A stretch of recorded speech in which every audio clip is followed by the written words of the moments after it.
정치권의 핵심 키워드로 대선 전국 짚어보는 시간입니다. 김수빈 시사평론가와 정리해보겠습니다. 안녕하십니까? 어서 오세요. 네, 반갑습니다. 네, 오늘의 대선 전국 첫 번째 키워드 확인해 보시죠. 대통령 후보 윤석열 후보를 소개합니다. 우리는 이 지긋지긋한 부패하고 무능한 정권을 반드시 심판해야 합니다. 지겹도록 역겨운 위선 정권을 반드시 교체해야 합니다. 대한민국을 확 바꾸겠습니다. 저와 함께 우리 당과 대한민국을 확 바꿉시다.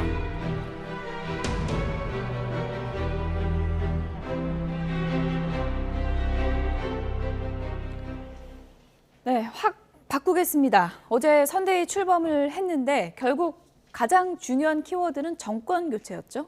네, 최근의 여론조사들을 살펴보면 정권 교체를 지지하는 여론이 정권 연장에 비해서 좀 많이 압도하고 있는 그런 모습을 보이고 있는데, 근데 사실 윤석열 후보 지지율은 정권 교체에 대한 지지율하고는 좀 아직까지는 괴리가 있습니다. 예. 그렇다면은 국민의힘이나 윤석열 후보 입장에서 가장 유리한 전선이라고 했을 때 그것은 정권 교체일 수밖에 없고, 정권 교체를 지지하는 모든 사람들의 표를 모으겠다, 뭐 이런 나름대로의 각오를 비쳤다라고 볼 수 있겠습니다. 그러면서 정권 교체가 7번 그 워딩이 등장을 했고요.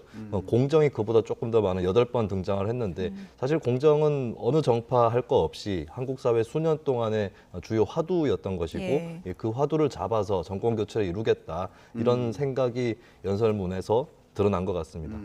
이전에 뭐 인국공 사태라든지 이런 것들을 보면서 공정에 대해서 2030 세대들이 많이 중요하게 보고 있다, 이런 분석들도 있지 않았습니까? 이런 민심을 좀 읽은 것 같기도 하고요. 네, 그렇습니다. 근데 공정이라고 했을 때 무엇이 공정인가라는 그 질문에 대한 답변들은 각자 다 다를 것이기 때문에, 그것은 어쩌면 한국 정치에 있는 정당의 수보다 훨씬 많은 그런 답변들이 있겠죠. 근데 윤석열 후보 같은 경우는 일단 국민의힘은 통상적으로 보수정당 또는 우파정당 이렇게 인식이 되어 왔는데, 그 틀을 뛰어넘어 가지고 정권 교체 여론을 다 잡아낼 수 있을 거냐, 이것이 예. 이제 윤석열 후보가 맞닥뜨린 가장 큰 과제라고 볼 수 있겠습니다. 핵심 키워드는 정권 교체고 공약 1호, 첫 번째 내건 공약이 뭔가 궁금했었는데 빈곤과의 전쟁이네요. 이건 뭐 중도층 잡겠다, 이런 전략이겠죠? 네, 아무래도 김종인 위원장의 가세가 영향을 끼친 그런 결과라고 볼 수 있겠는데, 방금도 말씀드렸지만은 국민의힘 하면은 보수 정당이라고 하는 이미지가 있습니다. 예. 근데 보수 정당이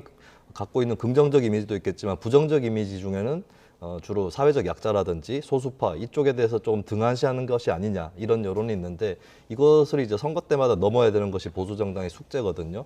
네, 그래서 1호로 빈곤이라고 하는 이 키워드를 올림으로써 우리가 서민들의 어떤 안위라든지 또 분배, 평등 이런 가치에도 어느 정도 열려 있다라고 하는 것을 좀 보여주려고 했던 것 같습니다. 네, 어제 이 내용도 관심을 받았는데 그 분위기도요, 콘서트장 같았다, 이런 평가들도 있더라고요. 예, 수우파라고 네. 최근에 인기를 끈 프로그램이 있는데 여기 나왔던 노래에 맞춰서 춤을 추기도 하고요. 예, 네. 어떻게 보셨어요? 이 2030 코드하고 접속하려고 하는 그런 태도가 응집돼서 이 공연으로 나타났다라고 볼 수 있겠고, 국민의힘 같은 경우는 우리가 다 알다시피 30대의 젊은 당대표를 선출한 그런 얼마 전에 사건도 있었고, 또 최근에는 윤석열 후보와 이준석 대표의 갈등이 세대 간 갈등으로 예. 또 그렇게 비춰지는 측면도 지금 이제 저 있었거든요. 화면이 나오고 있는데 음악도 그렇고요.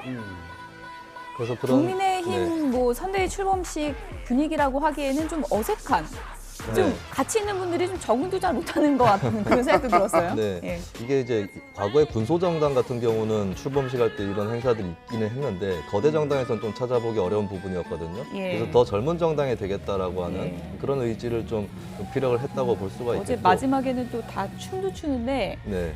윤석열 후보도 지금 화면에 나오고 있는데 좀 네티즌들이 춤 실력은 조금 연습하셔야겠다, 뭐 네. 이런 반응도 이게 있더라고요. 잘 보면은 공연을 하시는 분하고 정치인들하고 춤 사위가 좀 다릅니다. 예. 이런 부분들은 이제 어떻게 봐야 될지, 부조화라고 봐야 될지 아니면 자연스러운 모습이라고 봐야 될지, 이런 예. 것들이 좀 궁금해지는데, 저도 어떻게 대중이 볼지는. 네. 근데 중요한 거는 이런 일회성 행사가 아니라 진정으로 청년층에게 다가가는지, 혹은 청년의 정당이 되고 있는지, 이 부분이 앞으로 남아 있는 거겠죠. 그래서 후보 본인의 행보와 앞으로 내놓을 정책 이런 것들이 더 중요하다. 이것은 이제 첫 신호탄에 불과한 것이고 앞으로 국민의힘이 밟아 나가야 될 검증의 절차들은 많이 남았다. 이 부분을 같이 말씀을 드립니다. 예. 청년이랑 기존에 있던 그런 구성원들이 어울리는 모습이 이제 어색하지 않고 앞으로 자연스러워지는지 좀 더 지켜봐야겠습니다. 예. 자, 이렇게 선대위 출범하면서요. 김종인, 김병준, 윤석열, 이준석 이렇게 네 사람이 손을 잡았습니다. 그런데 또 한편에서는 김종인, 김병준 두 사람 사이에는 아직 냉기가 흐르는 것 같다. 이런 평가도 있더라고요. 네, 김병준 위원장이 어제 했던 발언들만 봐도 시장의 자유, 기업의 네. 자유에 대해서 굉장히 중시하는 그런 발언을 했거든요. 그래서 현 문재인 정부라든지 민주당 정부가 이 기업의 자유, 시장의 자유를 침해하는 그런 포퓰리즘 정부다라는 그런 인식을 내비쳤는데 이 부분이 김종인 위원장이 과거부터 줄곧 견지해왔던 경제민주화 노선하고 부딪힐 수 있는 그런 소지들이 있습니다. 경제민주화라고 했을 때는 헌법 조항에도 들어가 있지만 시장이라든지 기업 이런 활동에 대해서 국가가 개입을 한다라고 하는 그 전제를 깔고 있는 거거든요. 그렇다면 아주 쉽게 얘기해서 김종인의 국가 개입 노선과 김병준의 시장 자유 노선이 충돌할 수 있는 소지가 아직 남아 있고 예. 어제 그 냉랭했다고 하는 분위기는 글쎄요 뭐 다른 의도가 없었을 수 있는데 앞으로 중요한 것은 이 양쪽 간의 정책적 그리고 메시지의 차이 이런 부분들이 부각될 가능성이 아직 남아 있다. 그 부분을 결국에는 윤석열 후보나 이준석 대표가 아울러 가지고 가야 될 텐데 예. 그 정치적 솜씨가 어떨 것이냐 이것도 좀 지켜봐야 될 것 같습니다. 어제 두 사람이 눈도 안 마주쳤다 뭐 이렇게 쓴 언론도 있던데 그 냉기류가 앞으로 좀 풀릴지 이 부분도 좀 지켜볼 일인 것 같고요. 그리고 어제 이렇게 쭉 보는데 홍준표 의원 그리고 유승민 전 의원 언제쯤 저기 같이 서게 될까 이런 부분도 많은 분들이 궁금해하더라고요. 어떻게 전망하십니까? 네, 홍준표 의원 같은 경우는 이번 대선을 비리 의혹 대선이라고 표현을 한 바 있고 그 비리 의혹에는 윤석열 후보의 의혹까지 들어가 있습니다. 예. 그 말인즉슨 홍준표 의원이 자신이 다른 후보를 지지할 리는 없겠으나 자신이 마음을 놓고 윤석열 후보를 기꺼이 도울 만한 상황은 아직까지 아니다라는 예. 판단을 했을 수 있는 거고요. 그리고 유승민 전 의원 같은 경우도 경선 기간 중에 윤석열 후보하고 뭐 점술 미신 논란이라든지 이런 것들로 정면 충돌을 했고 심지어 본인 입으로 22년 동안 정치를 하면서 저런 정치인은 처음 본다라고 윤석열 후보를 강도 높게 비판을 했었습니다. 그런 앙금들이 아직까지 가시지 않았다라고 하는 게 홍준표, 유승민 두 전 후보의 이 선대위 출범 불참에 드러났다고 볼 수 있겠고 근데 조금 여지가 열려 있는 거는 홍준표 캠프, 유승민 캠프에서 일을 했었던 특히 청년 인사들이 윤석열 후보 선대위에 현재 가담을 해 있는 예. 청년 본부 쪽으로 가담을 해 있는 상태이기 때문에 이 부분은 앞으로 본선 또는 본격 선거 운동 기간 이렇게 좀 더 시간이 지나면은 풀릴 소지가 아주 없진 않다. 근데 아직까지는 이 강을 건너기는 쉽지 않다. 이 정도로 정리를 해볼 수 있겠습니다. 네. 최근에 윤석열 후보하고 또 이준석 대표가 갈등을 겪을 때 홍준표 의원이 또 중재 역할을 하지 않았습니까? 그러니까요. 그래서 예. 조만간 합류하는 거 아닌가 싶었는데 또 김종인 총괄선대위원장이 오면서 합류를 안 하는 건가 이런 생각이 들기도 하고요. 예. 네. 그 시기는 좀 언제쯤으로 전망을 하세요? 만약에 합류한다면? 그 홍준표 의원이 이번에 극적인 타결 뒤에 얘기를 했었어요. 나를 이용해가지고 이걸 완성해냈다면 그 네. 또한 대단한 책략이다 이렇게 평가를 했는데 사실 홍준표, 김종인 이런 인사들을 한꺼번에 다 담기가 대단히 어려운 그런 부분들이 분명히 있는 거죠. 그러다 보니까 일단은 홍준표 의원을 끌어들이는 그런 모션을 취하다가 결국에 김종인 위원장의 합류를 이끌어냈기 때문에 홍준표 의원은 본인이 얘기했다시피 마음이 오히려 편해졌다. 더 지켜보는 그런 상황이 될 것 같고 결국에 관건은 저는 본격 선거운동 기간 그러니까 연설, 유세 이런 것들이 가능해지는 기간에 홍준표 의원이 무대 위로 오를 것인가 예. 이 부분이 마지막 관건이 아닌가 그렇게 예, 보여집니다. 아직 뭐 90여일이 남아있기 때문에 가능성은 열려 있는 것 같고요. 그리고 이제 선거운동 기간에 가장 이제 관심사 중에 하나가 바로 이준석 대표의 비단 주머니입니다. 지금까지 3개가 열렸고요. 4번째가 제일 비싸다. 이준석 대표가 이렇게 얘기를 하던데 그게 뭡니까? 네, 지금까지 보면은 뭐 1번은 여론 조작을 감지해내는 크라켓이었고요. 예. 두 번째가 같이 사진을 찍고 싶은 사람은 얘기를 해달라라고 적혀 있는 빨간 후드티였습니다. 세 번째가 AI 윤석열, 뭐 예. 도리도리가 없다라는 걸로 화제가 되기도 했었는데요. 그 네 번째가 이제 윤석열체 손편지인데 예. 얼마 전에 전두환 옹호 논란으로 굉장히 아마 윤석열 후보 정치 입문 이후에 가장 큰 악재가 되지 않았나 싶은데 네. 예. 그것을 좀 타개할 수 있는 자신의 마음을 내비칠 수 있는 손편지 이것을 이제 4호로 잡은 것 같습니다. 흥미롭게도 1호, 2호, 3호, 4호의 나름의 질서가 보이는데 예. 1호하고 3호는 디지털적인 것이고 예. 2호, 4호는 오프라인에서 할 수 있는 거거든요. 네. 이런 식으로 이제 번갈아서 배치를 하고 있는 게 이준석 대표 나름의 전략이 아닐까. 그렇다면 여기서 연장을 해나가면 5호는 또 디지털적인 것이 될 수도 예. 있겠다. 이런 예상도 조심스럽게 이준석 해봅니다. 대표가 이거 보고 5호를 그렇게 맞출 수도 있겠다 그런 생각이 드는데 이걸 보고 예. 거꾸로 다른 걸로 할 수도 있겠죠. 비단 주머니의 총체적인 평가는 어떻게 보세요? 비단 주머니는 뭐 퍼포먼스적인 예. 의미가 있는 거겠죠. 그래서 그때그때 필요한 아이템을 이준석 대표 스스로 내놓는다라고 하는 것. 그것이 이제 보통 당 대표는 이런 행보를 잘 하지 않습니다. 좀 뒤로 물러나 있는 그런 모션을 취하면서 전반적으로 관장을 하는 그런 모습을 보여주는데 직접적으로 자신이 홍보에 뛰어들겠다라고 하는 그런 의지가 있는 것 같고요. 근데 이것이 좀 자칫 과도하게 예. 그렇게 나아가게 되면 어떤 선거를 진정성 있게 돌파하기보다는 기량이라든지 기술 이쪽으로 접근하게 된다. 이 부분 또 한편으로는 이준석 대표가 유의를 해야 될 부분인 예. 것 같습니다. 지금 진정성 말씀을 하셨는데 윤석열 후보가 이전에 광주를 방문했지만 사실 뭐 제대로 참배를 하지 못하지 않았습니까?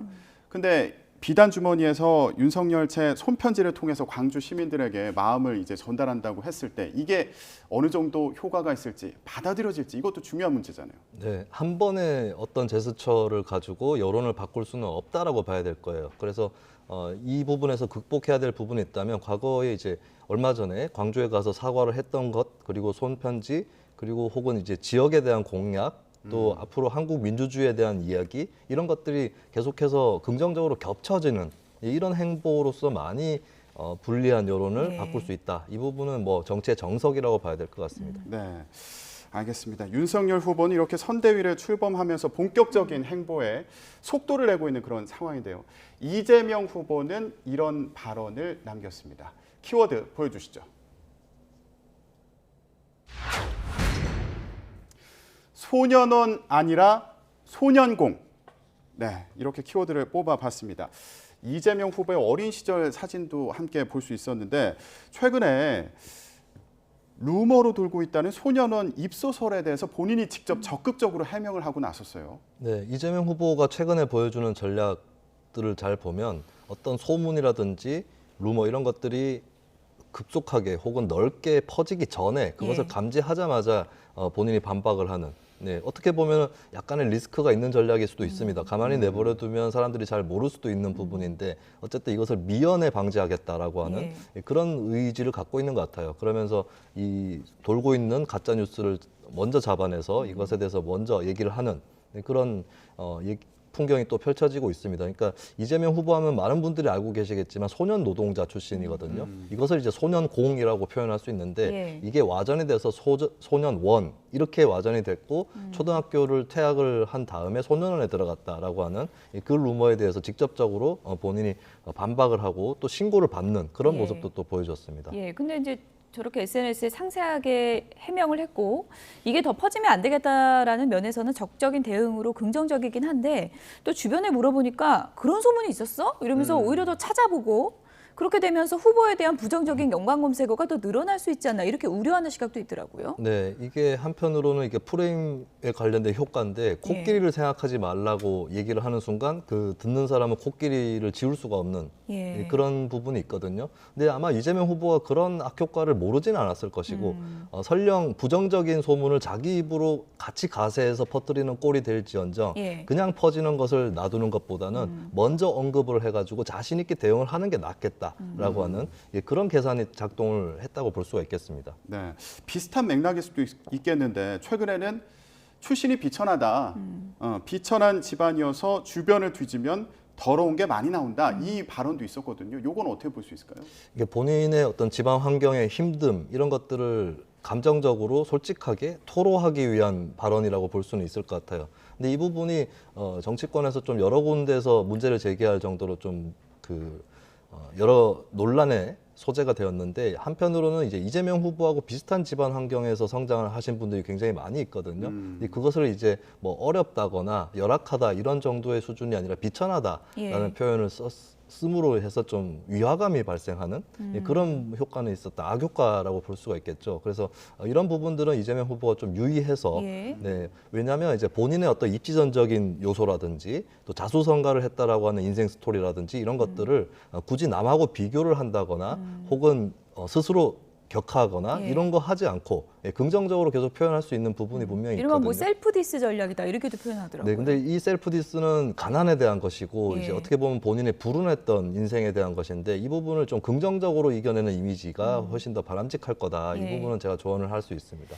이재명 후보의 최근 발언의 갈래 중에 기사화가 가장 많이 되는 것 중에 하나가 바로 아내 사랑입니다. 최근에 언론에서는 또 어떤 얘기를 했는지 그래픽을 좀 보여주실까요? 이런 얘기를 했습니다. 어제 또 언론 인터뷰에선 다시 태어나도 부인 김혜경 씨와 살겠다. 물론 부인은 싫어하겠지만 뭐 이런 얘기를 했고요. 그리고 시장에서 뭐 먹지 말라는 아내, 어젯밤에 보고 싶어서 내가 생떼까지 썼다. 이런 얘기들을 했거든요. 네. 일종의 여성 표심 잡기에는 이런 전략이 좀 유효하겠다. 이렇게 본 걸까요?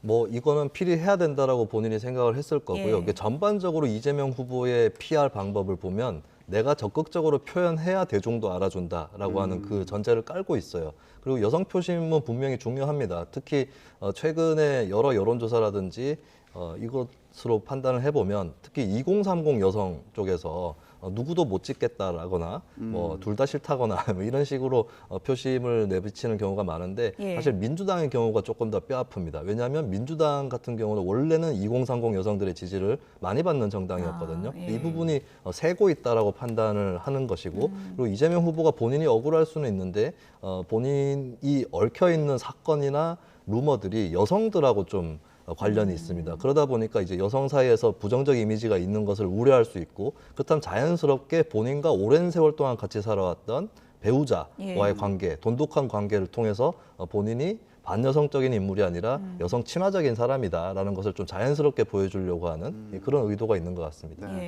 윤석열 후보 부인 김건희 씨는 아직 등판을 하지 않은 상황인데 이런 상황도 좀 고려했다 이렇게 볼 수도 있을까요?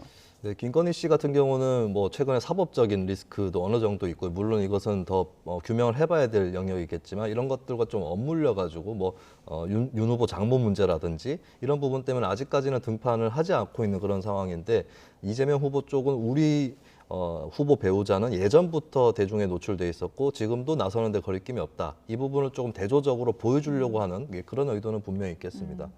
최근에 이재명 후보 선거운동과 관련해서 제가 언론 기사에서 재미있는 제목을 봤는데 원톱 몽골 기병이다 이렇게 표현을 하더라고요. 후보만 보이고 팀이 보이질 않는다 이런 말이거든요. 이건 왜 그런 걸까요?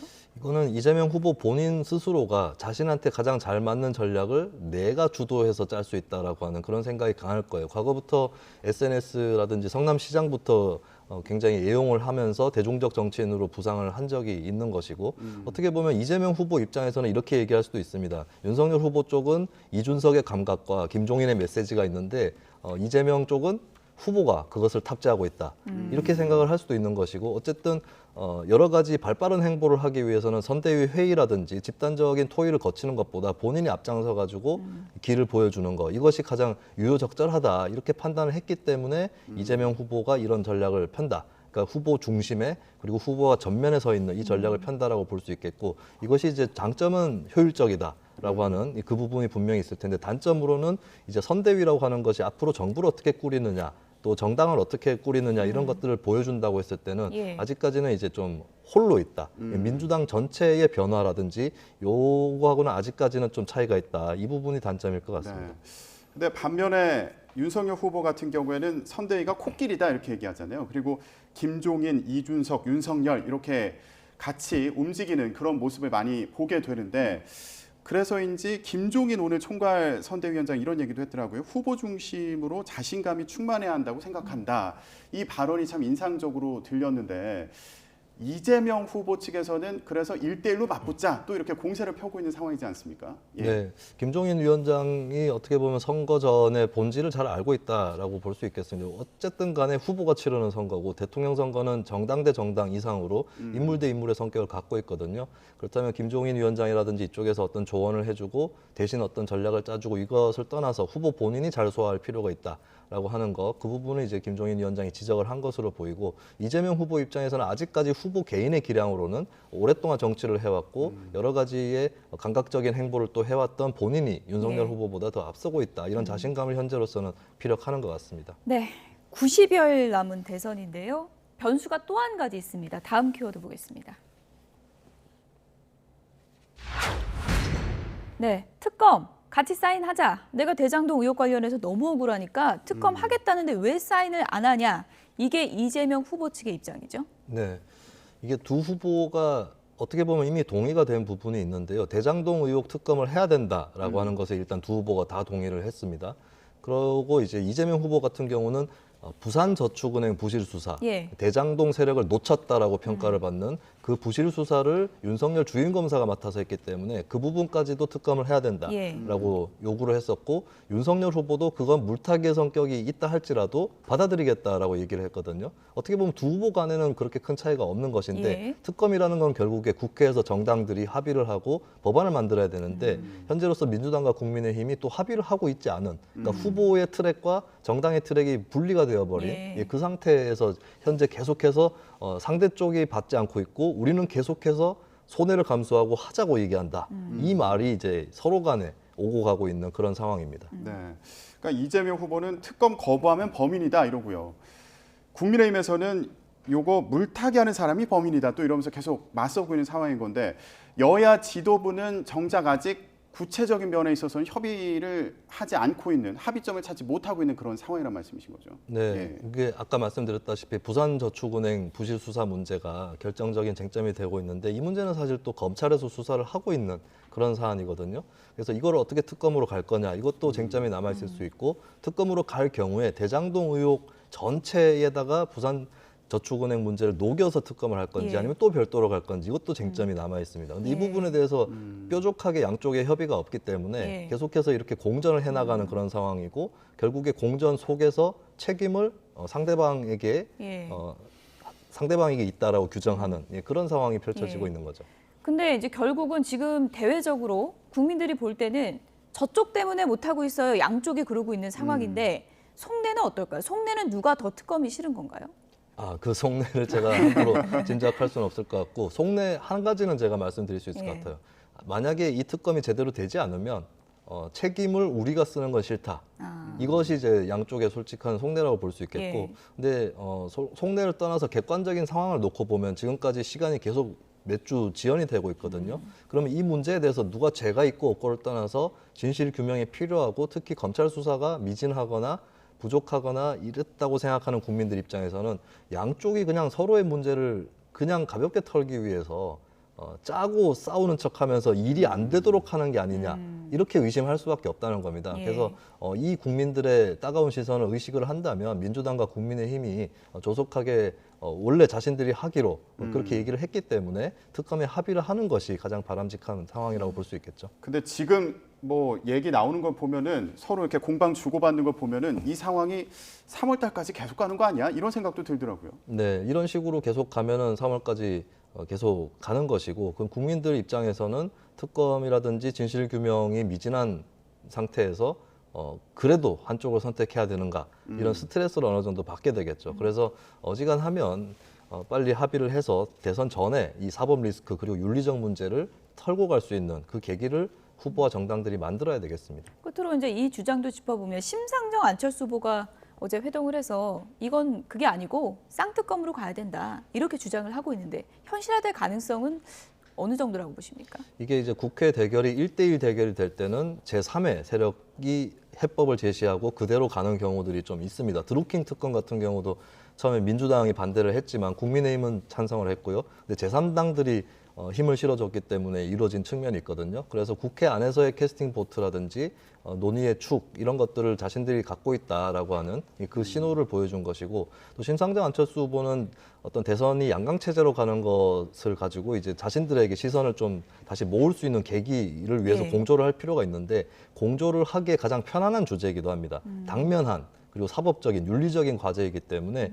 이 쌍특검 논의를 던졌다고 볼 수 있겠고 그리고 이제 묘하게는 이제 두 후보가 공통적으로 얘기하고 싶은 것은 자신들은 사법 리스크가 없다라고 예. 하는 것을 또 한편으로 얘기하고 싶었을 수 있습니다. 네, 여기까지 듣겠습니다. 지금까지 김수민 시사평론가와 대선 전국 정리해봤습니다. 고맙습니다. 네, 감사합니다.